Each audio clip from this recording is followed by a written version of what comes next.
Sang bos rumah makan di Karawang tewas dibunuh oleh sekelompok algojo yang mana diduga istrinya sebagai dalang di balik peristiwa pembunuhan berencana tersebut. Benarkah motif dari perkara ini lantaran sang istri cemburu buta karena sang suami memiliki wanita idaman lain?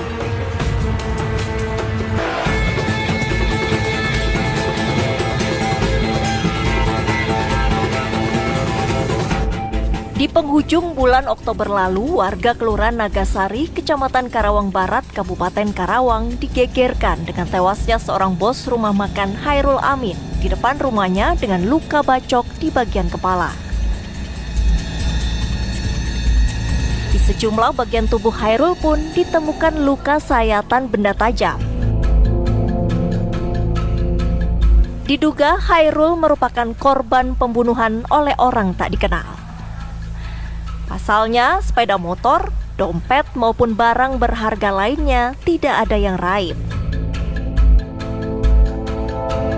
Itu hanya ini, lapor Pak Lurah ada peristiwa pembunuhan di Pulau RT 01 RW 11. Siap monitor Ramadan. Korbannya sendiri, kalau boleh tahu, berapa kenal nggak? Pengusaha. Kalau korban saya juga kurang paham. Tapi kata Pak RT tadi katanya ya punya warung Padang apa itu. Sepintar-pintarnya bangkai ditutupi, baunya tetap tercium juga. Terungkap, rupanya sang otak pembunuhan Hairul Amin tak lain adalah istrinya sendiri, Neliwati. Namun Nelly tak mau mengotori tangannya sendiri. Ia nekat menghabisi nyawa sang suami dengan menyewa 7 orang pembunuh bayaran. Dengan iming-iming bayaran 30 juta rupiah, Nelly dan 7 orang algojo tersebut membuat perjanjian kontrak kerja. Usut punya usut, ini bukan kali pertama Nelly mencoba membunuh sang suami. Sebelumnya sang istri sempat menyewa jasa dukun santet dengan bantuan tersangka AM, namun tidak berhasil. Akhirnya, Nelly meminta AM merekrut sejumlah orang untuk menjadi pembunuh bayaran. Meski pada percobaan awal sempat gagal, namun akhirnya rencana pembunuhan itu tereksekusi pada akhir Oktober 2021 lalu. Berawal si tersangka ini sakit hati, kemudian sekitar bulan September mereka ini atau si tersangka ini mencari orang yang bisa menghabisi korban. Nah, sekitar bulan September itu para pelaku ini sebenarnya sudah akan menghabisi korban. Namun malam itu ketika dibuntuti, korban yang awalnya ingin pulang ke rumah namun belok, tidak jadi pulang ke rumah. Nah, ini hasil pemeriksaan dari tersangka yang sudah kita amankan. Ketika tersangka belok atau tidak ke arah rumahnya, akhirnya para pelaku ini memutuskan membatalkan pembunuhan tersebut karena ketika pelaku ulangi korban diikuti, ini mengarah ke tempat keramaian sehingga para pelaku ini mengurungkan niatnya. Untuk yang kejadian yang pertama yang gagal itu.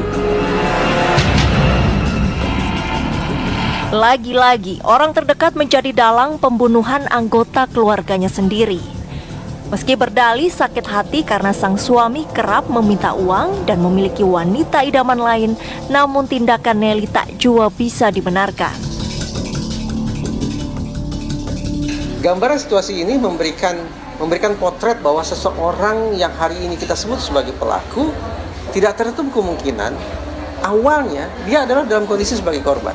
Jadi menjadi pelaku merupakan sebuah cara untuk mengatasi atau memindahkan posisinya dari yang semula sebagai korban, melepaskan diri dari situasi viktimisasi, namun sayang beribu sayang dilakukan dengan cara-cara yang salah, dengan cara-cara yang jahat. Lantas, mungkinkah kondisi psikis sang istri menjadi pemicu aksi kejinya? Bahwa acap kali perasaan atau suasana hati yang penuh dengan amarah itu tidak berdiri sendiri. Perasaan amarah itu acap kali merupakan kelanjutan dari perasaan-perasaan sebelumnya.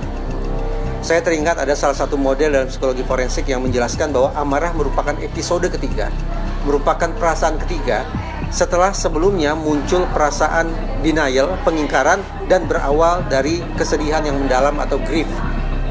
Jadi dengan kata lain, kalau memang si pelaku alias si perempuan ini merencanakan pembunuhan itu karena dia digelayuti amarah, maka penting bagi kita untuk memahami bahwa ternyata amarahnya itu didahului dengan perasaan sedih yang mendalam terlebih dahulu. Nah, kalau kemudian memang benar si pelaku alias si mastermind, si otak pembunuhan berencana ini sedang terkena sindroma perempuan teraniaya atau battered woman syndrome, maka tidak tertutup kemungkinan bahwa kemudian hakim akan menjadikan itu sebagai unsur peringan lah. Saya tidak membayangkan itu akan menjadi unsur pemaaf atau penghapus pidana, tidak, tapi itu akan menjadi unsur peringan. Bahwa ternyata perbuatan yang dilakukan oleh si perempuan ini talenta bukan merupakan cara yang tanda petik harus dia lakukan agar dia bisa keluar dari situasi yang teraniaya, situasi yang terzalimi.